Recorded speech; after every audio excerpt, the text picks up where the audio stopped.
মহান আল্লাহ তাআলার কাছে শুকরিয়া আদায় করছি। এই কারণে যে আজকের এই দিন উত্তরাঞ্চলের রংপুরবাসীর জন্য আনন্দের দিন, শুকরিয়ার দিন, কৃতজ্ঞতা জানানোর দিন। যে আবু সাঈদ মৃত্যুভয়হীন চেতনা নিয়ে ফ্যাসিবাদের গুলির সামনে বুক পেতে বাংলাদেশকে বিজয়ী করেছে, ফ্যাসিবাদকে পরাজিত করেছে। সেই আবু সাঈদের অহংকার ধারণ করে যে রংপুরবাসী সেই মৃত্যুভয়হীন চেতনার আবু সাঈদের আত্মত্যাগ, তার সেই দৃশ্য প্রযুক্তির সুবাদে তারা দুনিয়ায় ছড়িয়ে পড়েছিল। 16 জুলাইয়ের পর থেকে জুলাই গণঅভ্যুত্থানের আন্দোলনে এক নতুন শিহরণ জাগরণ তৈরি করেছিল।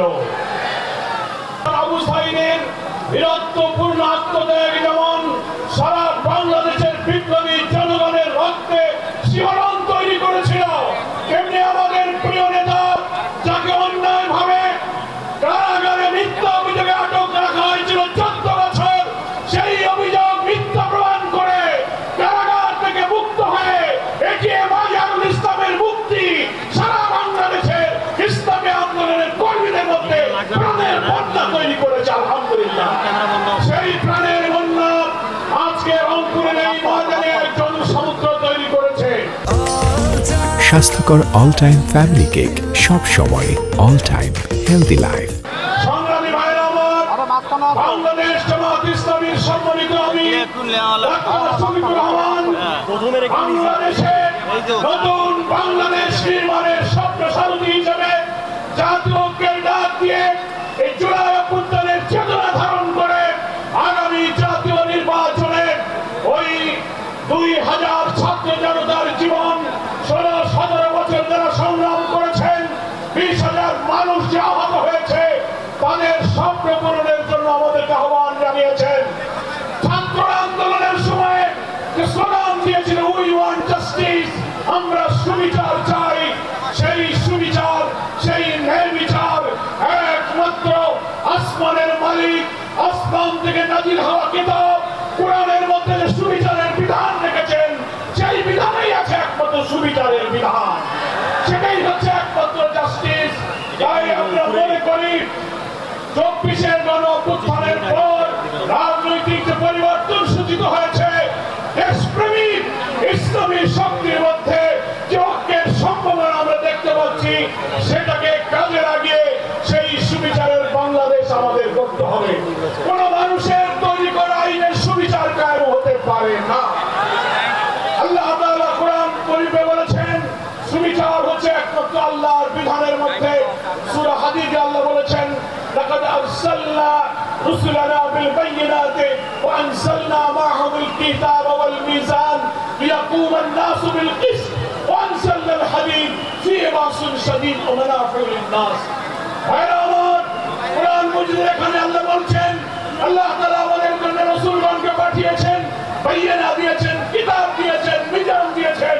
কারণ হলো সমস্ত মানবতা লিয়াকুমা আন-নাসু বিল কিসত, সমস্ত মানব সভ্যতা হোল ম্যানকাইন্ডকে একটা সুবিচারের উপরে, ইনসাফের উপরে কায়েম করার জন্য রাষ্ট্র শক্তিতে ইসলামের মধ্য দিয়েই মানবতার কল্যাণ সাধনের জন্য। তাই মানব রচিত কোন বিধানে আমাদের ছাত্রদের যে দাবি উই ওয়ান্ট জাস্টিস, এই সুবিচার আমরা পেতে পারি না। মানুষ পক্ষপাতিত্ব করতে পারে, মানুষ জুলুম করতে পারে, ন্যায় বিচার মানুষ করতে পারে না। ন্যায় বিচারের বিধান হলো একমাত্র আল্লাহর বিধান। তাই আমিরের জামাতের আহ্বান হলো আগামী সেই সুবিচার ইনসাফপূর্ণ বরকতের বাংলাদেশের জন্য আমাদেরকে এই ইসলামী এবং দেশপ্রেমিক শক্তি ঐক্যবদ্ধ সংগ্রামে জাতীয় নির্বাচন নিরপেক্ষ করে আমাদেরকে বিজয় সূচিত করতে হবে। অন্তর্বর্তীকালীন সরকারের কাছে আমরা দাবি করেছি নির্বাচনের যতটুকু সময় বাকি আছে আপনি নির্বাচনকে নিরপেক্ষ করার জন্য মৌলিক সংস্কার, অপরাধীদের বিচার, পিআর পদ্ধতি, স্থানীয় সরকার আগে নির্বাচন দেওয়া, লেভেল প্লেইং ফিল্ডের যত দাবি পূরণ না করে নির্বাচন দিলে এই জাতি সেই নির্বাচন নিরপেক্ষ হবে বলে বিশ্বাস করতে পারছে না।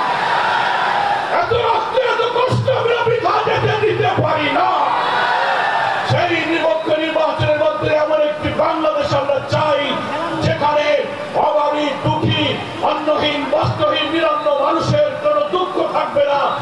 আল্লাহ কুরআন সূরা আরাফের মধ্যে বলেছেন ওয়ালাউ আন্না আহলাল কুরা আমানু ওয়াত্তাকাউ লাফাতাহনা আলাইহিম বারাকাতিন মিনাস সামাই ওয়াল আরদ।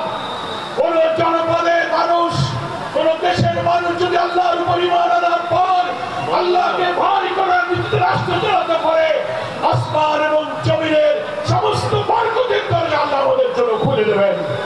জামাত ইসলাম বিশ্বাস করে সেই বরকতের বাংলাদেশের জন্য কোরআন সুন্নাহর ভিত্তিতে সৎ লোকের নেতৃত্ব কায়েম হওয়া দরকার। তাহলেই হিন্দু, মুসলিম, বৌদ্ধ, খ্রিস্টান, নারী, পুরুষ সকলের কন্যার আদর্শ হচ্ছে সেই একমাত্র কোরআন সুন্নাহর বিধান। তারা সবাই নিরাপদ থাকবে। তাই আসুন এই উত্তরাঞ্চলের 33টি জাতীয় নির্বাচনী আসনে সেই বরকতের বাংলাদেশের জন্য দাঁড়িপাল্লার জোয়ার তুলতে হবে আমাদের। ফ্যাসিবাদী সরকার আমাদের নিবন্ধন বাতিল করেছিল, জামাত শিবির নিষিদ্ধ করেছে, আমাদের নেতাদের ফাঁসি দিয়েছে এবং আমাদের দাঁড়িপাল্লাকে তারা বাতিল করে দিয়েছিল। মহান আল্লাহ আমাদের সব কিছু ফিরিয়ে দিয়েছেন। আমরা আজার ভাইকে পেয়েছি, নিবন্ধন পেয়েছি, প্রতীক পেয়েছি, আর যে শহীদদের আমরা হারিয়েছি আমাদের দুঃখ নেই, আল্লাহর কাছে আমরা তাদের হাদিয়া হিসেবে পেশ করেছি।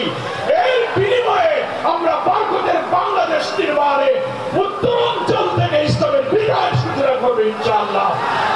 আজকের এই জনসমুদ্র সেই বিজয় অভিযানের একটি মাইল ফলক হয়ে থাকবে, এই আশাবাদ ব্যক্ত করে সকলকে ধন্যবাদ জানিয়ে আমি আমার বক্তব্য শেষ করছি। বাংলাদেশ